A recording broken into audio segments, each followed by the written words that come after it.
Right at it. Right at it. Oh, Jordan he's Spieth. done it again, just as he did at the John Deere for his first win.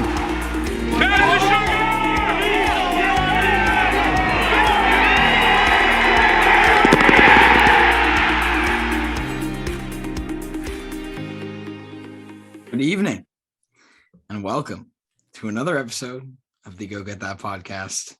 This is episode 26. 26. Here to help you. Wow. So we have now had one for each letter of the alphabet. one for each week in the first half of the year. Not bad. Think about it.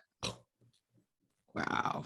Beautiful, beautiful stuff. What an This should we're just a bunch of lunatics, dude. This shouldn't be long at all. We basically broke down everything we need to break down in the next in the previous episode, which I've actually gotten a few DMs about. So thank you for the support. Of course, can't thank you guys enough. Because without you guys, obviously, this would just be three guys talking. So we appreciate it, and we're happy to break down what will be almost too predictably a bogey start at the 10th on Thursday this week. I don't know. I feel like I've never seen him drive it green side on 10.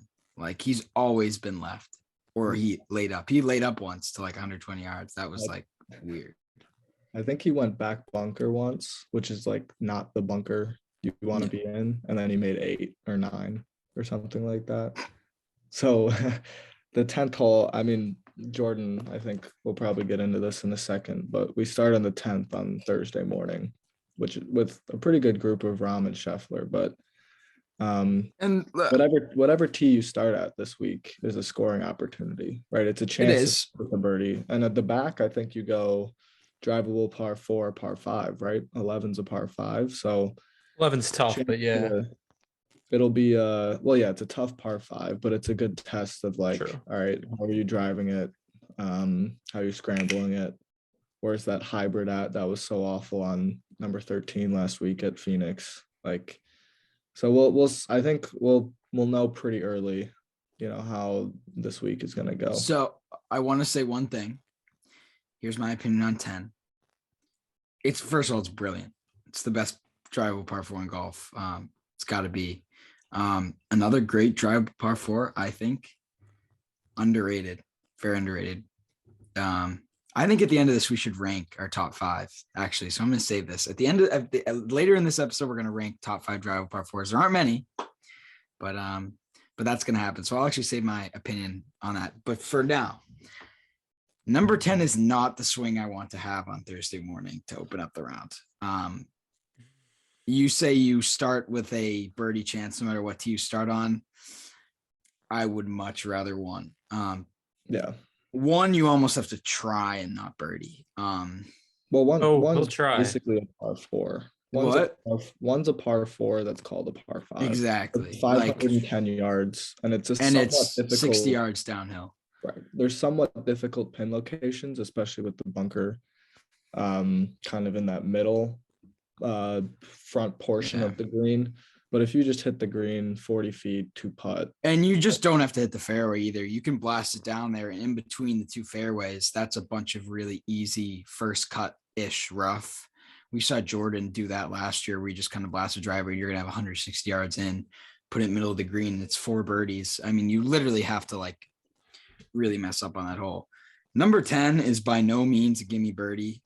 There is not a spot on that hole that is an easy birdie, because even if you are on the fringe, you read one little thing wrong, it'll roll. You'll putt it into the bunker. Like, it's so narrow. It's just a beautiful hole. It's so narrow. First of all, it's almost impossible to drive the green. It's impossible. You see that very rarely. The only pin on that green that's probably easy is front left, just because if you hit a good drive, you're left of the green, you leave yourself a pretty easy chipper pitch. But even front left is really tough, because the thing about front left is that you only have a certain spot that you can put your drive. Like you have to put it Oh, pin true. high Yeah, left of the for green. sure. Like, because if you're short, you have no angle. Short left, you have no angle. And if you're in the trees, that's dead. It's just an it's incredibly tough. I think usually it doesn't play significantly under par for the week. No, it by all any depends on the means. pin location too. Yeah. Yeah. But it's a brilliant hole. I'm excited to see. It always plays a part in the winner. But it's not the swing I want to have Thursday morning, that's for sure. But if he can somehow get a birdie on 10, that's a great start. Yeah. We're off and running. One more thing before you go, Jordan, because I know you haven't chimed in much yet, but I'm in no rush. I feel like he always ends up in those trees left. Always. I'm wondering if he just thinks because it's a better angle over there, but like, why not trust your bunker game with the bunkers in the front right? Like, are those terribly difficult bunkers? I guess depending on the pin, like if you're in the far right bunker, front right bunker, I know the back bunkers are not good, but the far right front bunker to a front left pin is probably not ideal. But why not just throw it in that front-ish bunker and go from there? I mean, he's a great sand player typically. Wasn't last week in Phoenix, except for that one hole out on 15. But like I feel like he tries to play for the fairway instead of just dumping it in that bunker and taking his chances with that. It's a shame Bryson's not playing this week. We won't talk too much about Bryson in this podcast, but I'd love to see how Bryson approaches that hole. And we won't get to see that this week. I honestly kind of want to look back after this podcast to see how he's played it in the past. But yeah, before we go any further, Dan already mentioned it the 2 times this week. We're playing with world number 1 John Rahm and Scotty Scheffler, who won last week in Phoenix. 10:24 a.m. Eastern, Thursday off the 10th tee, as we've already mentioned. And then 2:59 p.m. Eastern, Friday off the first tee. We are a marquee group on Thursday morning, which will be awesome. I don't know about Friday yet. I don't know if either of you two do. We're featured on Friday. So yeah, we are good for coverage the first 2 days, which is awesome. It'll come out a little later. Like it starts at 4. And I think his round is at 3, like 2:59. Okay, yeah. So we'll, the first couple holes will be not in the coverage, but that is what it is. I mean, speaking of the coverage this week, ESPN Plus is going from 9:30 a.m. starting with the main feed till 8 p.m. That's like 10 and a half hours of coverage. That's exactly what I want to talk about the coverage as well. With the revamp. And I know the announcers aren't great and there's some of the camera work isn't either, but 10 and a half hours of coverage on a Thursday and Friday. Granted, it's a great event, but this has never happened before. So this is, unless it's a major, and this isn't a major. So I guess props to the people at ESPN Plus for getting the hours, at least getting the cameras out there for 10 hours Thursday, Friday. It's funny that you mentioned it's not a major. It's as close as a major as we're going to get, though. I think Kyle Porter put out a tweet today saying the field this week at the Genesis is better than the field at the Masters last year, which is insane. Yeah. I think it was the 2020 Masters. 2020 Masters, my bad. But I mean, it's a major championship field. It's it's pretty simple to see that. And it's at just a great golf course. I know we kind of got into this at the end of the WM Phoenix Open recap. Bob doesn't love it as much as I do. I love Riviera. And no, I love Riviera. It's the tournament I'm a little less keen on because, like, I don't know. It's a bias thing for me. Like, people just like because of family, I'll always take. And just like personal reasons, I'll always take Memorial over it. And people really love taking this tournament over Memorial, which I'll never agree with. But they're two great tournaments at the end of the day. The course says what it says for itself. There's nothing against the course at all. It's a great course. Yeah. Video dropped earlier today as well on PGA Tours. We're recording this on Tuesday on PGA Tour Twitter. Somebody just dropped the ball on the green and it took like 30 seconds and it rolled all the way off the green. So This place is going to be fast. It's going to be firm. Rough isn't going to be terribly thick. It's not going to be US Open rough. So Just it's going to be 2 inches. hittable out of the rough, but you're going to have to gauge flyers, gauge bounces when it lands on the green, which hopefully Spieth does a better job of this week, because he hit a lot of balls just bouncing over the back of greens in Phoenix because he just didn't adjust to the firmness, I guess. So feel for the greens is going to be really key this week to be able to score. And I expect the winning score to be 8, 9, 10, something in that range, if it's as firm as it is. If the wind picks up, they'll have to soften it a little bit, which might make it a little bit easier, even though the wind will be blowing. But I mean, in general, I think it's another really good kind of a month after Torrey. It's sort of another sort of checkup, I guess, on where people's golf game is. Sure. On the rough, just to give like a comparison, the rough here in, let's say, like a Colonial, it's about the same length, but here you're not getting close to flags out of the rough, whereas a Colonial you can play out of the rough and still get close to flags. It's just the way the greens are going to be this week. They're going to be way too firm. You're going to need to have really good angles into greens, and if you're in the rough, you'll be able to advance it, but you're not going to get close to the flags. And then another, for those that aren't too familiar with Riviera, it's not many wedges this week, more long irons, 150 to 200 about. So it's a pretty big ballpark. Par 71, 7,322 yards. And we are back on POA greens this week. We had a week off last week where we failed on the greens, and he hasn't putted POA well really since January's begun. So it might be another adventure this week, especially if they're going to be as fast as we're already seeing. I think one of the main things to look for this week is that this golf course really separates who's playing well and who's not. Like it'll expose you. If Jordan doesn't, most courses on tour, you have to take your final score with a grain of salt. If you haven't watched him, because you can play well and score bad. Like that's just how it works. Your score tells the story here. If you're playing well, you'll score. And if you're not, it'll expose you and you can shoot 81 like Jordan did a few years ago. Like it's there's a lot of variety. It tests every part of your game. I can't stress it enough. It's literally the perfect test of ball striking, putting, short game, and creativity that you will ever get in a golf course. It's a great course. And just getting into Jordan's history a little bit, I got some stats.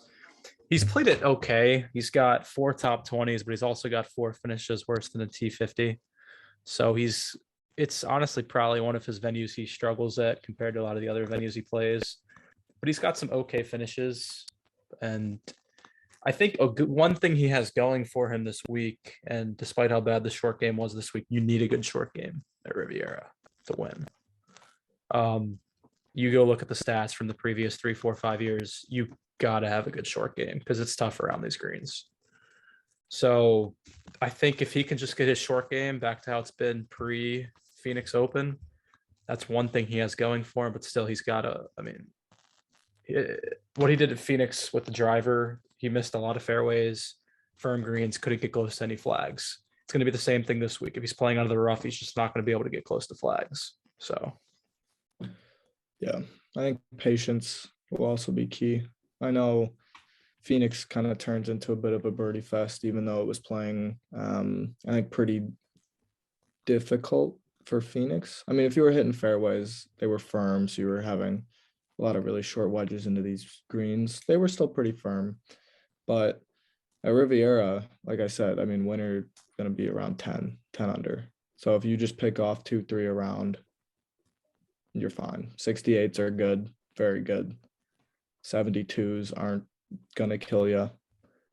But like Bob said, 80s are in play. And I was talking to Jordan before we went live, and I was saying, that like I would put some money on somebody shooting an 80 this week at this course. It's just one of those Oh. courses where For sure. Multiple people will shoot 80 at this course. you can just go south real quick. Like you can play you can make a 3 at the 10th. You can also make a 10 at the 10th. And if you get, you start hitting the driver all over the place, some trees start coming into play on the back 9 a little bit. And life can be very difficult playing Riviera if you're not in control of your ball, especially off the tee. So that, off the tee is going to be key. Every area is really going to be key, right? That's what we kind of keep touching on is like, this is the ultimate test. This is the SAT of golf right here. And I know A great analogy, honestly. I'm not sure which one it is exactly. The ACT has a little more science, maybe. SAT is a little more language, a little more English. Augusta might be the SAT, although it's a good SAT. That makes any sense. Anyway, I love that analogy, honestly. No, I think that's awesome. Augusta is like the SAT. I like that. Yeah, I think this is like the ACT. Now that I think about it, for those of you that have taken the ACT, there's a little more science, a little more math, a little more like rigid grammar, and you still need some feel around this place. But man, you have to be striping the ball. You have to be on your compounds, on your chemicals, your fractions. And this is impressive. And around Augusta, it's a little more like you got to feel the sentence out. Like in the SAT, you got to find the right word. It's literally perfect. I'm an ACT guy. That's what's been recommended to me by all my guidance counselors my entire life, because I don't know, I do better with the facts. Yeah. Fun. However, I'd much rather play Augusta National than Riviera. But I think it's a perfect analogy. I won't lie. Yeah. I think Dan commented on the ESPN Plus coverage. I had the TV coverage. Thought I'd share. So I'd like to go first on this. No, go ahead. There's some spoiled brats out there in terms of the coverage. I really don't see how you can be complaining about the coverage. This is the best coverage we've gotten in a very long time. I think they're doing a great job. Don't get me wrong. The announcers are horrible. But in terms of the coverage, it's very, very good. If they have to drop Jordan Spieth as a marquee group on Sunday because he's playing like absolute dog, like I understand. Like he doesn't deserve to be there. On Thursday and Friday, different story. If you commit to showing someone for 2 rounds, I think you need to show them for 2 rounds. But for a Thursday, Friday round, if he gets dropped, like if he ain't playing up to it, like why would the majority of golf fans want to see that? Like I totally get that. And I just think people are getting way too picky. Like this is miles and miles ahead of what we got for the past few years with PGA Tour Live on NBC Sports. This coverage is just very well put together. It's a lot more hours. And we have seen, like, I remember we were in the chat, Jordan, and they were complaining because we missed the first Jordan Spieth shot as a marquee group because they were finishing up the other marquee group, and we didn't miss another shot for the rest of the day. Like, people got to realize there's like logistics. The camera crew isn't, they're not lightning speed. They can't just get from 18 green to 1T. I will agree though. It's been a very good product. The announcers have flaws. I know all 3 of us are tired of hearing how Jordan. Get us in the booth. Jordan Spieth is not an all-world putter right now. He's not close to an all-world putter right now. I don't want to hear it. I've mentioned this to a lot of my followers too. I'm tired of hearing how they critique how he drives the golf ball, which has been the strength since the summer. Has it been a little leaky the last week? Yes. But they act like he hits one foul ball and they're like, oh, he's all over the place. There's no confidence. The swing's out of whack, which is completely false. Spieth fans know this. Casuals don't. And that's the thing. I know PGA Tour Live has a lot of diehards watching. There's definitely some casuals out there. And you're spraying false information. If this was 2019, sure, say he's spraying it all over the place. But he's been a good driver of the golf ball since the summer, and stop telling your audience otherwise. Yeah.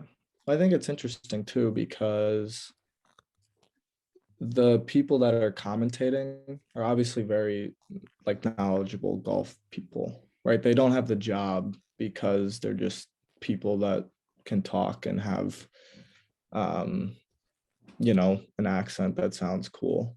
Even though I think that could be part of it, right? Like, I mean, listening to Nick Faldo versus listening to some random American can be, it's a bit of a change of pace, I guess, and that's nice. It's pleases the ears to some, maybe for Jordan it doesn't, I don't think, but that's more about the content that Nick Faldo provides. We love Colt Nost. Just had like Colt Nost has an interesting voice, but and he knows golf. I mean, he's right. Sorry, but I think sometimes it's just difficult to follow like the individual golf because they do so much coverage for different golfers every week.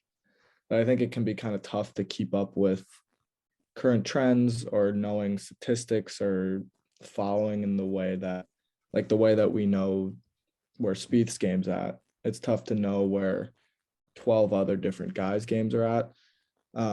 Granted, they should be doing their research and they should have some understanding of it. But I think it'd be interesting if they had like maybe not a specific person per golfer, but like a specific person that covered golf. And then when they were on the broadcast, it would be, they'd get put into that sort of group. I don't know. I think that'd be interesting. It's interesting. Spice up the coverage a little bit and give a little bit more in depth. It's an interesting comment that you make there because I think Colt Nost has covered a lot of Spieth's rounds since he's been working for CBS. I don't know if that's been done on purpose, but I mean, I'm always seeing Colt Nost with Spieth's group. And maybe that's because Colt knows Jordan's game so well, or maybe that's because, well, it's probably that. I mean, they are good friends, and it's obviously probably because he just knows his game well. Yeah, I think also it's like the TV ratings. Like another thing is with the third group and whatnot. But I mean, shout out to him first of all, because he is extremely good at his job. He is very fastly shooting up like the tier, and like he's gonna be the guy out in the final group very soon on CBS. Like he is making the transition to that guy. He is, in my opinion, a lot better than the other two they have out there. Who are the two they have right now? Immelman and Pepper, right? Yeah. Yes. I think he's very. I think by this summer he will be that number one because he's just like. Oh. He gets so much praise. He's just so good at what he does. Like he's just so knowledgeable, and the Subpar podcast is brilliant just because like he knows so much about golf. He loves the game. He's passionate. He's got a perfect voice for it. So just wanted to put that out there that if you don't know who he is, or you're not listening, listen for him because he's one of the very few people currently on golf TV that you want to listen to and take their word for what they're saying. Yeah, I think another thing that's so awesome about Colt is he recently retired and he's played a lot of these courses that they're playing on tour. Like, no offense to Nick Faldo, I know he's in the booth to watch the same events every single year, but Nick Faldo did not play a lot of these golf courses. Colt Nost has, so he's got even more knowledge on how certain holes need to be played just because he's played them, which I mean, I think is it's cool knowledge. I listened to Colt and I think I learned something. And don't get me wrong, I crap on Nick Faldo all the time. Nick Faldo provides some good insights, but Colt Nost is he's just awesome. I think we all three love him, and it's not just because he's friends with Jordan. No, he's very good. Yeah, and there's nothing. I mean, I think Dottie Pepper's really. I'm not taking it. I mean, yeah, I'm not saying you are. Yeah, they do a good job for sure. I just think Colt is just like, in a sense, he's almost a little more relatable. Like 100%. Like more like one of the dudes or one of the guys, I guess, right? And just calling golf shots. Like he has a sense for like like he was on the call for Sam Ryder's ace on 16. Yeah. And there's a video of him reacting to it, and you can just kind of sense like how big of a like golf fan and golf I don't want to say like academic, but like he just understands golf and understands golf moments, and I think it's really cool, and he does a really good job at his job. So For sure. We love All Colt. Speaking of We do. CBS, I wanted to just give the viewers the coverage this week on Golf Channel and CBS. So Thursday, Friday, 4 to 8 p.m. Eastern. So we got some primetime golf on Golf Channel Thursday, Friday. Saturday, 1 to 7 starting on Golf Channel, then transitioning to CBS. Sunday, 1 to 6:30 Eastern from Golf Channel going to CBS. So got primetime golf on Thursday, Friday, which would be fun. yeah, the last time we get CBS until the Masters, I'm pretty sure, because NBC picks up Honda through Valero. Interesting. And it's CBS until the Northern Trust. I'm not exactly sure why they do it. CBS gets like 4 weeks to, I guess try out some new stuff, make some adjustments for Augusta. But yeah, it'll be another good week. I don't know how much we'll see Jordan on Saturday and Sunday on CBS, but which I guess kind of leads into expectations for the week. I don't know if you guys want to go there, but I'll start. I think he plays okay this week. I think he plays the weekend. I think the short game gets back into normal Jordan Spieth form, and you need it here. I think it'll be good. If it's not good, he's not playing the weekend. It's as simple as that. But I think it'll be good. He'll ball striking will be okay. I think it's just gonna be a replica, honestly. I see like anything from a T20 to a T35, T40, where ball striking is average, putters. So my prediction for this week is nothing. I'm not even giving a prediction because I have no clue what he's going to give us this week. Over the past 3 weeks, he's given us winning form, miscut form, and made cut DFL form. I have no idea what he's going to give us this week. I really don't. It's a tough course. It's a course that he can win at if he's got everything. I don't think he has everything. But I would not be surprised if he missed the cut. I would not be surprised if he finished tied 8th. Yeah. So that's what you guys set the ceiling at. I think that's the ceiling. And unless he like puts out of his mind and like figures something out with the driver, because the driver's not been chopped recently. Yeah.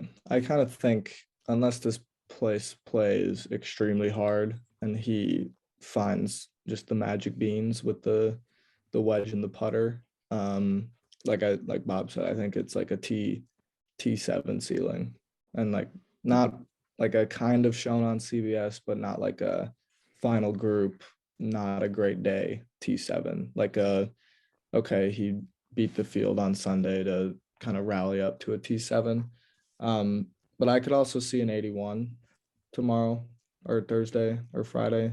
I mean, 81 is kind of a lot, but like it's in there, I think. It's right? not out of the equation by any means. I don't know. I think the goal for this week should be weekend tee times off 1. I think they do split tees here still. Last week going off 10 was kind of or at least my personal viewing goal is like, all right, go off 1. Don't be off 10 Saturday, Sunday. That should be that's my goal for him this week. I'm done with goals. I think what I want this week, I want to see something get going with the putter, and I want to see the ball striking continue to improve. If he loses this week because he can't drive the golf ball and he still hasn't figured out the driver swing that he had over the fall, I'm okay with that. I'd much rather him lose because of the driver this week. I feel like I want to see the putter because I feel like he's been able to put together a good driver over the past 3 years, which is unlike him. So I'd like to see him get the other stuff going. He needs the putter at the tournaments coming up. So I'd like to see that, and I'd like to see the ball striking continue to thrive from the fairway and rough. So you don't have like statistical goals, but I'd like contention. Game goals. I'd still like have some goal. sort of excitement on the weekend. Right. That's a goal. Yeah. Okay. Yeah, no, you just said I don't have goals, and then you listed like 5 goals that you have for the week.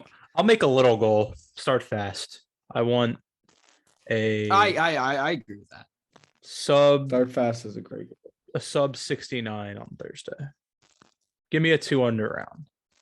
Just get us with. Do not be more than 4 back after the first round. How about that? Yeah. It's a That would good work. goal. I like that. I think it's a little tough though. I mean, because if somebody's just flushing it and they go shoot 7 under, and Spieth shoots 1 under, that could still be a really good like. Yeah, we'll have And I to know see how it it's plays. like That yeah. 6-shot gap. I think, but I know what you're saying. I think we have to get off on a positive foot this week. Like Yeah, it can't be. I'm saying if a guy goes and shoots 7 under, like you're saying, if second place is 4 and he's at 1, I can live with Yeah. that. That's fair. It is far from a given he shoots under par in the first round. No, it's not a given at all. All right. Let's make the transition. It's betting I would time. like Is it? I would like you guys to give me your 5 best drivable par 4s on tour, because there aren't many. But I'll name some of them for you if you need them. I do need them. I know need- 2 off the top of my head, but Okay, so we have 14th at Muirfield, Kapalua, number 12, Tpc Scottsdale, obviously, Tpc River Highlands, number 15, Deer Run, that 14th hole. Let's see what else you got. What's the one? The uphill one. What is it? Well, TPC Boston's not a thing anymore. Oh, TPC Summerlin, that 15th hole is pretty good.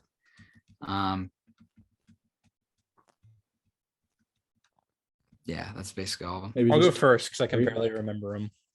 Okay. Riviera number 1, not even close. Okay. That was just epic. 2, I will go with TPC River Highlands. I think that is a really good hole because you can hit. I mean, Brilliant. you missed the fairway there. Good luck. 3. This one is drivable for 1, maybe 2 players on tour, but it is an awesome hole. 4 at Augusta. Or 3 at Augusta. 3 at Augusta. Yes, I That agree. hole is fantastic because it's not that difficult off the tee, but that green is diabolic. It slopes right to left. It is brutally tough. If you're long, you're making bogey. 4. We'll go Scottsdale. We crapped on Scottsdale quite a bit, but it's still a fun hole, especially down the stretch. And then 5.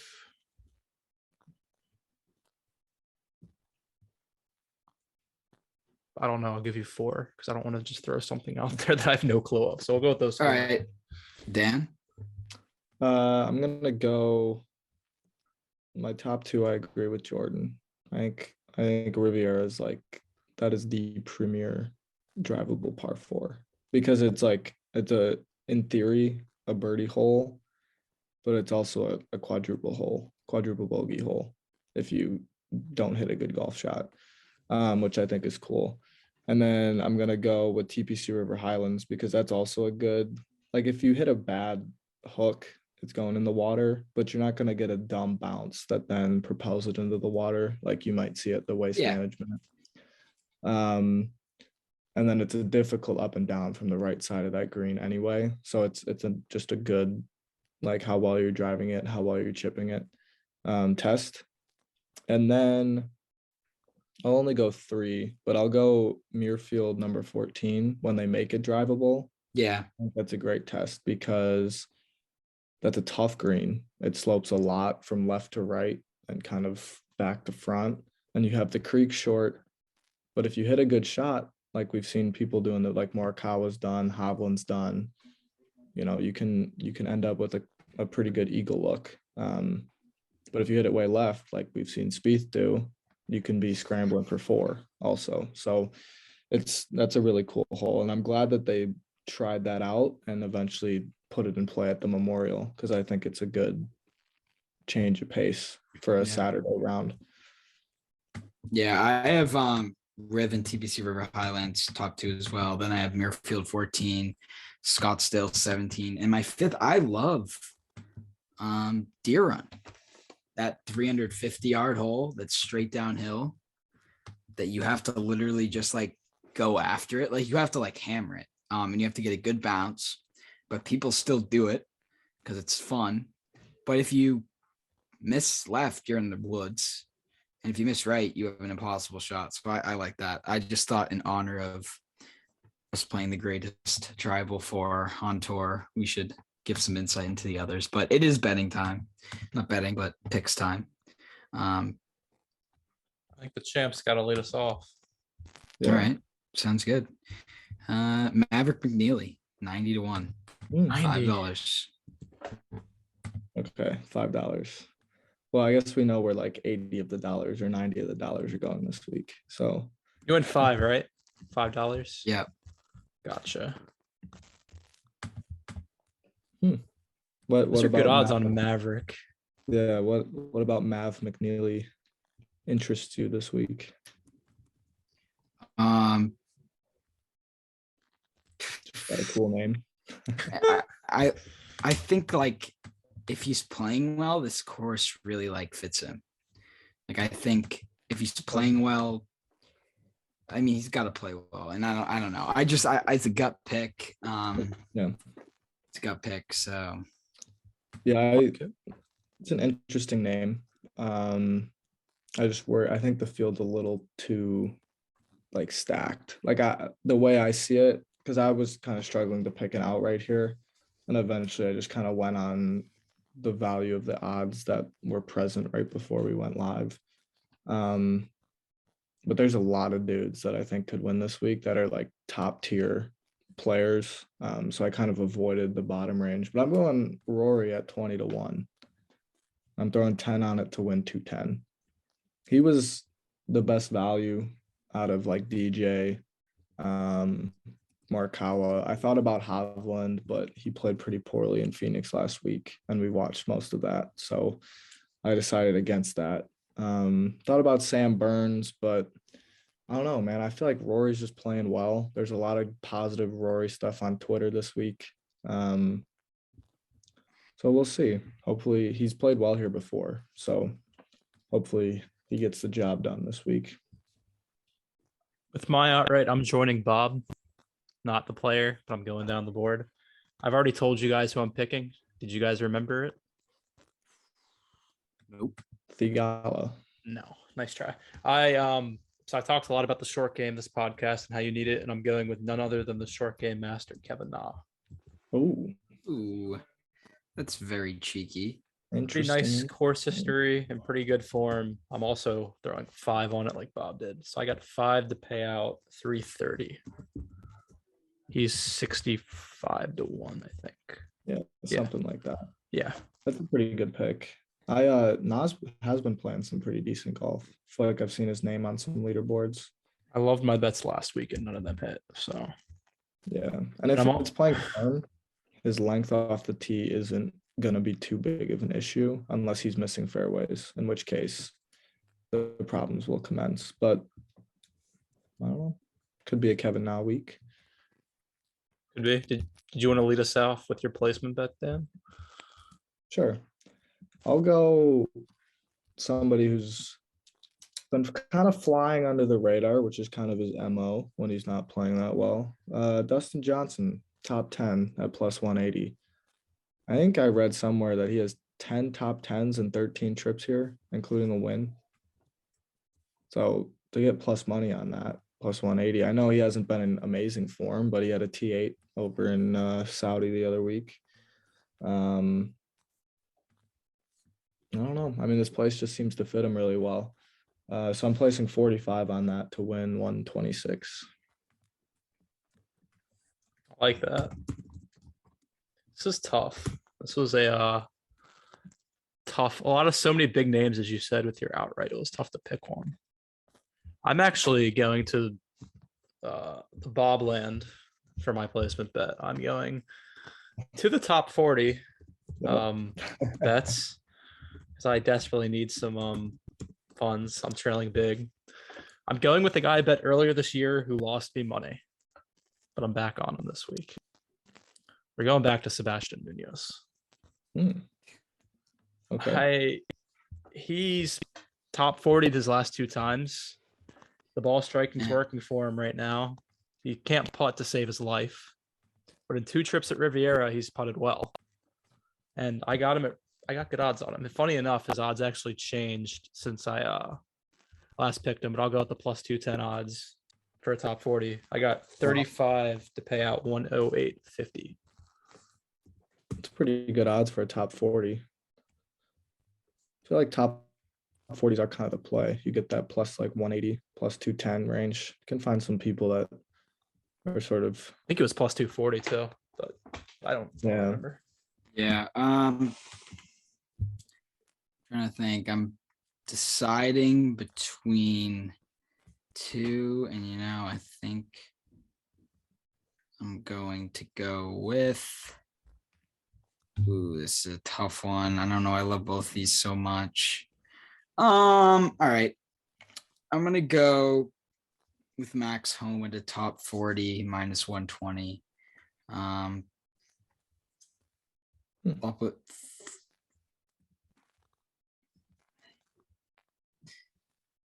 24 on that to pay out For 20. Kobe. Interesting. Well, He it is a pays big out Kobe 20, guy. so. Max, you're And going with a then very obviously conservative one there. I might as well just Well, yeah, we know what's next though. give you my minus 145 Ricky miscut. And just throw the rest of my coins. I don't know what it is. It's horrible value, but I told you I'm going to ride it until he makes a cut. So Yeah, I'm minus 145 to miss a cut is actually like some of the worst value I ever see. Like to miss the cut, like, I mean, That's bad. But this is a difficult track. Like this is not the place where you snap a missed cut streak, especially if you've played Phoenix, where you've won before. Would you get minus 145 to miss the cut? yeah. Jeez. Yikes. But hey, I mean, even Sahith Theegala coming off a hot week, and you usually don't replicate those weeks back to back, is in the plus money to miss the cut. I mean, that's just, it's so free. It's free money. It literally is. So It's mean. Yeah. Truth hurts though, I guess. yeah, it does. I'll go. So you put, hold on a second. I got to figure out how much you put on. 71. Okay. all right. 71. to pay out like 100. Yeah, I have to figure because it's not on FanDuel, is it? No, Yeah, I'll have to figure it out. I'll find something. Don't worry about it. there's All like right. there's calculators out there. Yeah. I think Bob placed a top 40 on him, but I'm gonna go Homa at plus 230 over Gooch, Power, and Answer. I'm gonna beat who? Gooch. Gooch, Power, and Abe Answer. And I know Seamus Power was cooking a couple weeks ago, but I think he missed the cut last week in Phoenix. I think this course could fit him pretty well, but I mean, I think Homa was playing good golf. Like he had a good week last week that just didn't finish the way he wanted to. He was T3 at one point on Sunday. So, and he's, obviously the defending champ. So any sort of good form, he'll be coming in with good vibes. And I think he's got a good chance of beating Taylor Gooch and Seamus Power. Abraham Answer is interesting because he hasn't been playing that great, but he's a kind of guy that I feel like could sneak a weird top 4 at Riviera. So we'll see. But plus 230, good odds, 45 to cash, 148.50. So Funny enough, we bet my bet here, my random play is on, it's a combo bet. So it's on one of the guys you like this week and one you don't like. Yeah. So I am going with the Irishman, or the 2 Irishmen, I'm going Rory McIlroy and Seamus Power, both the top 30, which is a combo bet courtesy of the wonderful people at FanDuel. Rory, I think, is going to play really well this week. So that was an easy one. Power, I know, is coming off a miscut, but you know what's a great bet that I'm not taking because obviously I'll stick to my word and riding Ricky miscut. Scheffler, Thomas, and Morikawa all to make the cut plus 150. Yeah, that was on Barstool, I think, right? could be a Scotty hangover though. You never know. I think that's what people are a little worried about, but plus money. For That's true. Yeah, I know. Three of the top 10 You can't get are can't let your guard down here. True. But I got 60 on my Rory and Seamus bet to pay out 258. Yeah. FanDuel has some interesting like tourney bets. I saw one where it's like Keegan Bradley, Bubba Watson, Rory, Xander, and Victor Hovland, all the top 40 at 17-1, which I thought was very appealing. But I decided to not do that because I worry a little bit about Keegan Bradley, even though I think he's played pretty well here in the past. So we'll see. But I mean, if you're looking for some interesting things to bet, FanDuel has some pretty good stuff for these tournaments recently. For sure. Yeah. Well, as we said, we didn't think this was going to be too long, but we'll be back next week. We're going to get a live one working. Actually, when he wins this week, we'll have the live one working. Don't hold your breath. Yeah. On the winning. We could get it working on the winning. I mean, yeah. If he wins this week, that'd that'd be phenomenal. Actually, obviously. Before we sign off, I forgot to come. This is a big week. I know we say every week's a big week, but this is the end of a 4-week stretch where we have 2 bads and 1 good. We got to add another good. 1 good and 3 bads doesn't go well together. So yeah, not at all. But we'll see you guys on Monday when we're celebrating the victory. Yep. Sure Top 5 player in the world if he wins.